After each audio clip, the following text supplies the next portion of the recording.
꽃이 피는 봄을 알리네. 소금 솔솔 뿌리가 앞뒤로 잘 구우면 짭조름하고 고소해서 참 맛있는 생선. 예, 바로 고등어지. 고등어를 우리나라에서 수출도 많이 한다네. 예.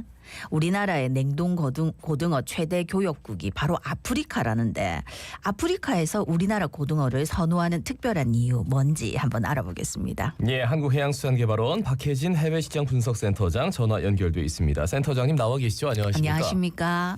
네, 안녕하세요. 예, 한국해양수산개발원은 뭐 수산과 관련해서 해양과 관련해서 뭔가 연구하는 곳인 것 같은데 어떤 곳입니까? 네, 한국해양수산개발원은 국무총리실 산하의 정부 출연 연구기관 중 하나이고요. 또 해양수산과 관련된 여러 정책들을 종합적으로 연구하고 수립하는 그런 국책 연구기관입니다. 이 중에 제가 센터장을 맡고 있는 이 해외시장 분석센터의 경우에는 수산물 수출과 관련된 다양한 그 정보를 분석하는 곳인데요. 이렇게 분석된 자료를 우리 수산업계에 제공해서 업계의 수출 활동을 장려하기도 하고요. 또 해양수산부의 수출 관련 정책 수립을 지원하는 그런 역할도 함께 하고 있습니다. 예, 저희가 보도를 보니까 우리 냉동고등어 수출이 많이 된다던데 지난해 냉동고등어 수출액은 얼마나 됩니까? 네, 우선 우리나라 고등어 수출은 냉동품이 전체의 97%를 차지하고 있거든요. 네. 그래서 냉동이 대부분이라고 보시면 되는데요. 지난해 냉동 고등어 수출액은 전년도인 2022년과 비교했을 때 63%나 증가한 1억 600만 달러에 달합니다. 이게 원화로는 한 1,400억 원 정도 되고요. 이 정도 실적이면은 뭐 좀 최고치라고 볼 수 있나요? 어떻습니까? 네, 맞습니다. 실제로 고등어 단일 품목으로는 1억 달러 이상의 실적을 그동안 달성한 적은 없어서요. 지난해 수출 실적이 최고치라고 보실 수 있습니다. 곧 자세히 말씀드리겠지만 그 아프리카 국가에서의 고등어 수요가 좀 꾸준하게 받쳐줬고 또 지난해에는 그 국내 생산량도 평년보다 좋은 편이었어서 수출이 크게 증가한 것으로 파악하고 있습니다. 예, 방금 또 말씀하셨듯이 아프리카에서 이렇게 많이 수입한다고 좀 놀라웠는데 우리 국내에서 수출한 고등어가 제일 많이 향한 나라가 어디라고요? 일단 아프리카 국가들인데요. 네. 좀 대륙별로 먼저 말씀을 드리고 싶은데 지난해 기준 아프리카로의 수출 비중이 전체 고등어 수출의 70% 정도 됩니다. 그래서 좀 많은 편이고 나머지가 아시아랑 유럽 등의 순인데요. 이 요즘 계속 화제가 되고 있는 아프리카의 수출 비중은 지속적으로 증가하고 있습니다. 예를 들어서 2010년도에는 전체 고등어 수출이 26%에 불과했거든요. 네, 그런데 이게 2018년도에는 53%, 또 지난해에는 72%까지 올랐습니다. 그래서 그 국가별로 말씀하신 대로 세부적으로 조금 살펴보면 많이 수출한 국가가 아프리카의 코트디부아르나 가나, 나이지리아의 순이고요. 이외에도 이제 아프리카 말고도 러시아나 스페인, 몰타 등으로의 수출도 이루어지고 있습니다. 그 아프리카 국가의 경우에는 우리나라에서는 좀 식용 소비가 적은 소형 고등어를 훈제나 통조림과 같은 그런 가공용으로 주로 소비하고 있고요. 또 일부는 원양어선의 미끼로도 사용이 되고 있습니다.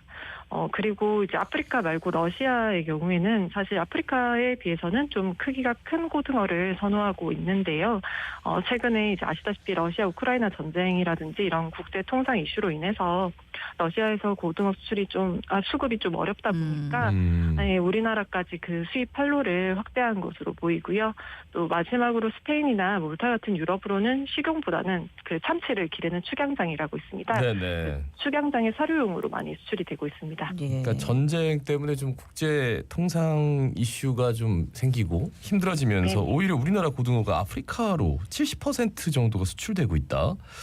이렇게 맞습니다. 아프리카가 국내 냉동고등어 최대 교역국이 된 이유가 있을까요? 네. 아프리카는 그 일반적으로 좀 육류보다는 저렴한 수산물을 주요 단백질 공급원으로 선호하거든요.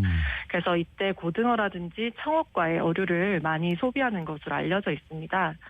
다만 그 아프리카의 대부분 국가들이 아시다시피 좀 경제적으로 빈국이다 보니까 어선이나 어업 기술의 부족 등으로 인해서 이러한 어종들에 대한 해외 수입 의존도가 높은 편이긴 합니다.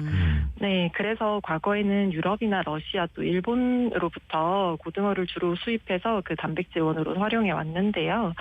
최근에는 유럽에서 생산되는 고등어의 가격이 지속적으로 좀 상승을 하고 있고 그래서 이런 부분이 좀 아프리카 입장에서는 감당하기가 버거워진 걸로 알고 있어요. 네네. 그래서 또 러시아나 일본의 경우에는 아까 말씀드렸던 러우 전쟁이라든지 또 일본의 어획량이 감소하면서 이 국가들에 대한 아프리카의 그 고등어 수입량이 감소한 것으로 판단이 되고요. 또 이러한 상황에서 또 우리나라 고등어가 품질도 괜찮고 가격 경쟁력도 있다 보니까 새로운 수입처로 부상하게 된 것입니다. 네. 아무리 이제 가격 경쟁력이 있어도 아프리카가 우리 그 냉동 고등어 많이 사게 된 이유 중에 하나는 또 고등어 품질도 좋기 때문 아닙니까? 네, 그렇죠. 우리나라 고등어 품질은 물론이고요. 예. 그래서 이제 우리나라 고등어의 상품성이라든지 앞서 말씀드렸던 가격 조건이라든지 또 우리나라 이제 지난해 생산량이 좋았다 보니까 그런 어황 호조와 같이 여러 국내외 여건들이 좀 종합적으로 지난해 우리나라 고등어 수출 증가에 영향을 미친 것으로 보입니다. 네. 그 아프리카에서 특히 인기가 많은 고등어가 이 망치 고등어라고 하던데 이 망치 고등어가 우리가 그냥 먹는 그 고등어인가요? 어떻습니까?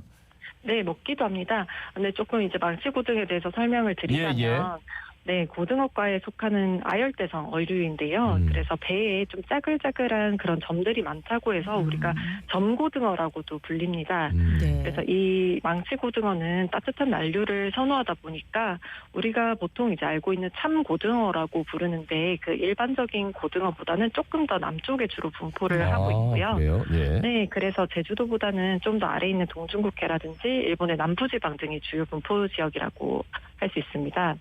그래서 이 망치고등어는 수온이 좀 높아지는 여름부터 가을 사이에 우리나라 해역으로 북상하게 되는데요. 이때 그 참고등어 어군이랑 섞이면서 같이 잡히게 되거든요. 그리고 또 이 망치고등어 특징이 크기가 좀 작다 보니까 우리나라에서 식용으로 또 일부는 사용이 되긴 하지만 대부분 미끼나 사료용으로 주요 소비됩니다. 네네. 근데 그런 망치 고등어가 아프리카에서 인기가 좋은 이유는 뭘까요? 사실 망치고등어는 앞서 말씀드렸지만 참고등어보다는 몸체가 좀 비교적 작아요. 예. 그리고 네, 따뜻한 해역에서 서식하다 보니까 육질도 좀 무른 편이어서 우리나라에서는 사실 선호도가 좀 낮은 편이긴 합니다. 그리고 상대적으로 맛도 그렇고 영양소도 참고등어보다는 조금 떨어진다고 알려져 있는데요. 예. 그런데 이 망치고등어가 왜 아프리카에서 인기가 좋은가 하면 사실 아프리카에서는 망치고등어를 특별히 좋아한다기보다는 우선 가격적인 면에서 조건이 맞았고요. 또 우리나라는 다들 좋아하시는 그런 구이나 찌개용으로 쓰이는 중대형 고등어를 선호하거든요. 예. 네, 그런데 아프리카는 훈제 요리를 주로 즐기다 보니까 크기가 좀 작고 저렴한 국내산 망치고등어가 수출이 잘 되는 겁니다. 그래서 정리를 이제 하자면 이 망치고등어를 포함해서 우리나라에서 식용 소비가 적은 그런 소형 고등어가 아프리카 국가에서 원하는 그 여러 조건들에 맞다 보니까 지속적으로 수출이 잘 이루어지고 있다라고 이해하시면 되겠습니다. 그러니까 우리나라에서는 좀 덜 선호하고 뭐 사료용으로 주로 사용되는 건데 이게 대거 그 아프리카로 수출이 되면 아무래도 어민들한테는 좀 도움이 될 것 같기도 하고 그런데 한편에서는 좀 대책도 좀 마련이 돼야 된다 이런 얘기가 있더라고요. 무슨 얘기입니까 이게? 네, 맞습니다. 요거는 이제 생산량이랑 같이 봐야 되는 부분인데요. 예. 이제 고등어의 연도별 생산량을 보면 계속해서 이렇게 오르락 내리락 하면서 등락을 반복하고는 있지만 전반적으로는 감소세를 보이고 있는 게 사실입니다. 네, 그래서 물론 지난해의 경우에는 총 생산량이 좀 증가하기는 했지만 그 앞서 말씀드린 국내에서 식용으로 주로 소비되는 중대형어의 생산 비중은 오히려 좀 감소 추세인 걸 눈여겨보실 필요가 있는데요. 예. 그래서 네, 단기적으로 봤을 때는 이렇게 국내에서 잘 소비되지 않는 그러니까 이제 소비 수요가 적은 소형어를 아프리카에 수출하면 이제 그 우리 어업인들의 경영 안정에도 분명히 도움이 될 거고요. 예. 또 수출을 통해서 이 부가가치가 창출되는 장점도 물론 있기는 합니다. 하지만 그 앞서 말씀드렸듯이 중대형어의 생산 비중이 지속적으로 감소하고 있고 또 어획 변동성도 계속 커지고 있거든요.